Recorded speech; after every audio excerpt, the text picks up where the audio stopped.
My previous documentaries on the economy of India surprised many people around the world. For many of them, it was something unexpected, unbelievable, shocking, and also eye-opening. Well, it's not entirely their fault, as over the years, the international mainstream media mostly fed them one-sided stories from India about its poverty, slums, and all other problems.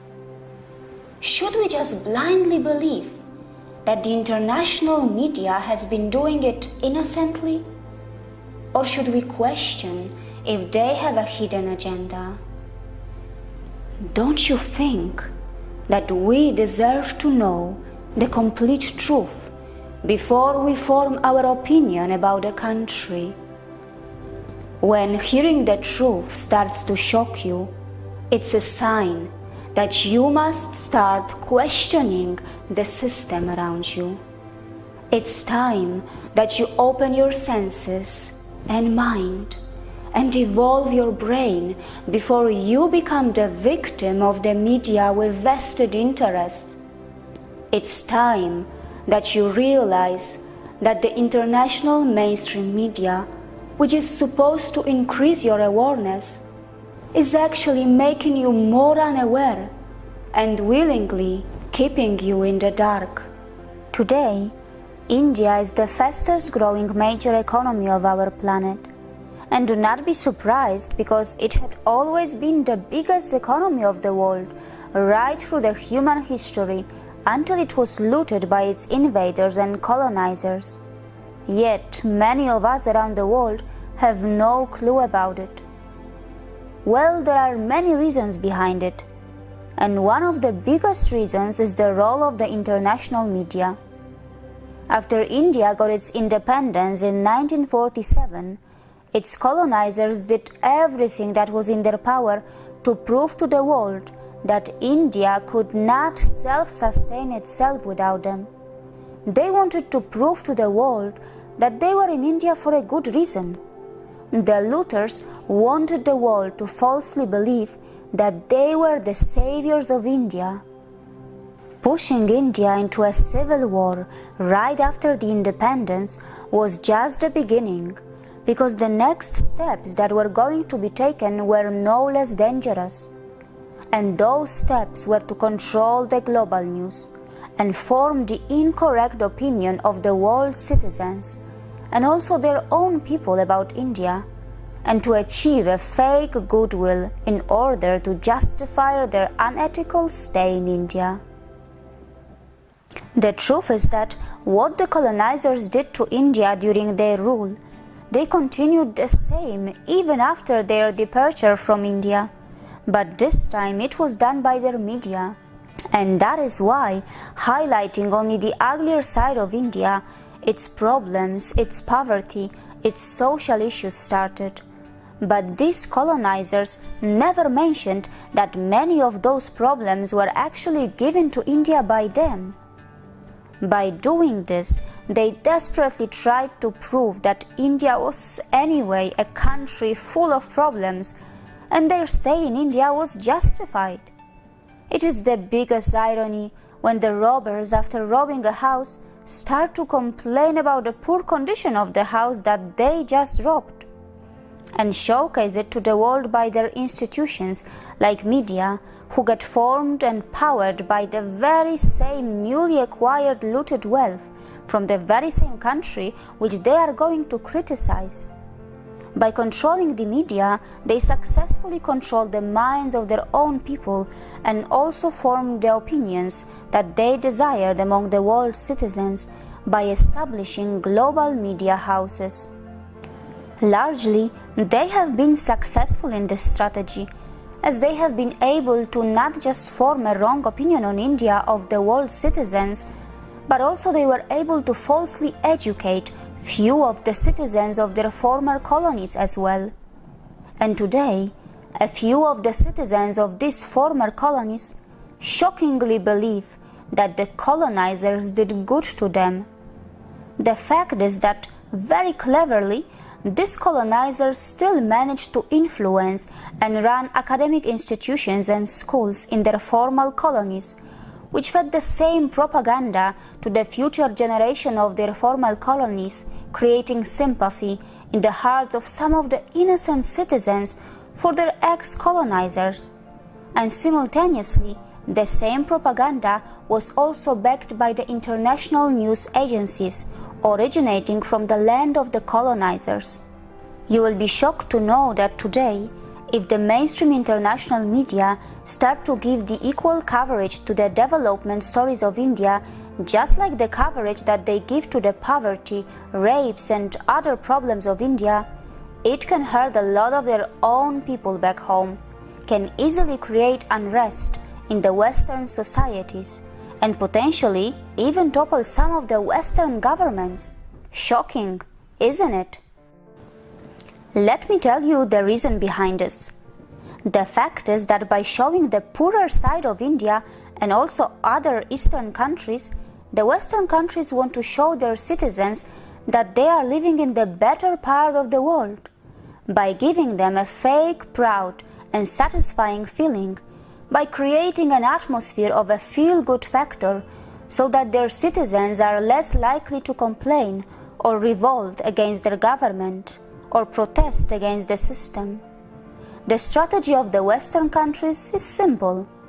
If you can't improve the conditions in your country, make sure that you criticize the others, because that also can help to keep the citizens calm and somehow satisfied. By deliberately keeping them in the dark and by feeding such negative stories from the other side of the world, the citizens of the so-called developed world come under the impression that they are so lucky to belong to the better side of the world, and it helps those governments to rule its people.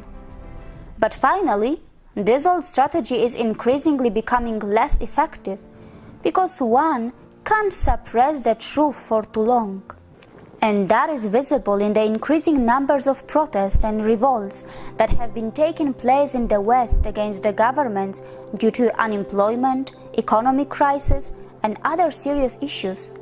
The riots that took place in the UK in 2011 was just one small example of the anger and unrest among the citizens of these Western countries, whether it's Europe or America. The truth is that the whole so-called developed world is facing a terrible economic crisis from the last few years, which is very less likely to be properly fixed. And what is even worse is that its citizens are getting to know the truth and are increasingly getting to know the development of the other side of the world by traveling around the world, by the rise of the social media, which they can't still fully control, and also by the people-to-people interaction around the world. And thus, a long-kept secret by the Western governments and the Western media is finally starting to be exposed, and the people of the Western world are slowly starting to complain and rise against their governments, as they are slowly starting to realize that they are not living in the best part of the world anymore. And that is why the Western governments and their controlled media are trying the last-ditch attempt to delay this unrest by strongly feeding them the negative news of the Eastern world. And that includes a lot from India as well. And it is because India is believed to be the next rising economic powerhouse of the world. The brainwashing of the citizens of the Western world is done in many ways by their own media. For example, one must realize that there is no point to compare the average salaries of two countries when one country has artificially kept its currency overvalued and one has kept it undervalued. Also, how can one compare the salaries of two countries when the cost of living in one country is so much lower than the other? But they do show them such examples. And that is just one little thing that I mentioned. We must realize it is not just about what we earn. It is also about what we are able to save. The truth is that an average Indian is able to save more than an average European, even though India has a rapidly growing consumer market. There are many tea and samosa stall owners in India who make more money than many white-collar employees of the West, even without taking into account the factors like currency difference and the cost of living. Do you still think that the mainstream international media would want to cover such success stories from the streets of India? No, they wouldn't, because it can create an anger or frustration among their own people and can negatively affect the superiority complex of these Western world citizens that has been built by their media over the years. On the other hand, human psychology is such that the negative news tend to create more attention because it brings more page views, increase in the numbers of TRPs, which further increase the earnings of these media houses. And it's not just that. For many of the Western news agencies and the journalists from the West, India is just too complicated to be properly understood. Not all of them have their eyes and minds to understand the complex economics which start from the slums of India. The slums, which on the other hand are also a hub of low-cost entrepreneurship.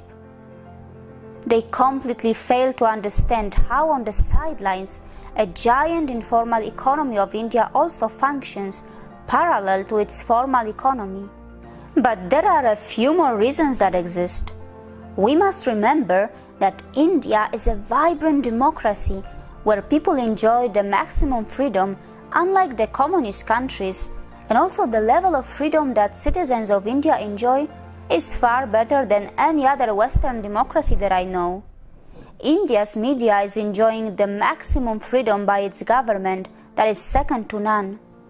India can easily be called the most transparent country in the world because India does not hide its bad sides like other countries, as the Chinese did by covering up their slums and poor areas during the Olympics that were held in Beijing in 2008.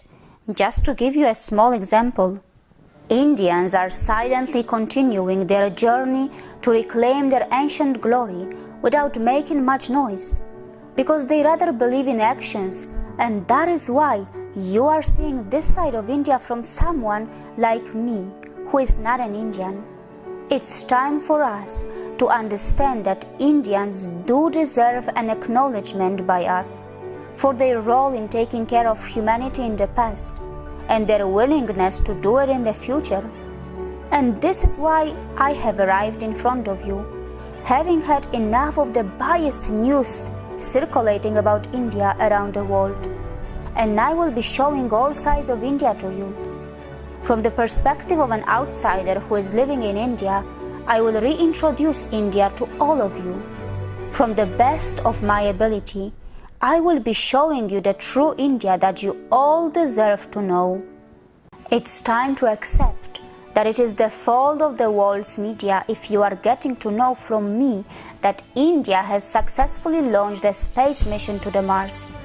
It is the fault of the media of your country if you are getting to know from me that Indian companies are major employers of the citizens of the UK.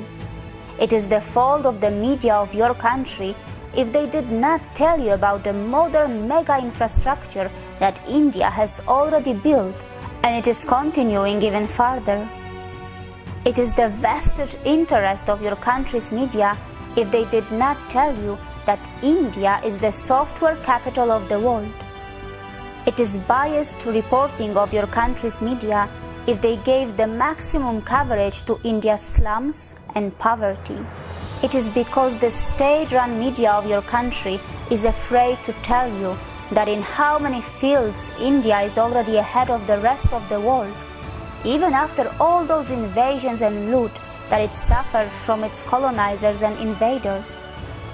It is the fault of your country's media if they fail to give enough coverage to this side of India, which you are seeing right now on this documentary.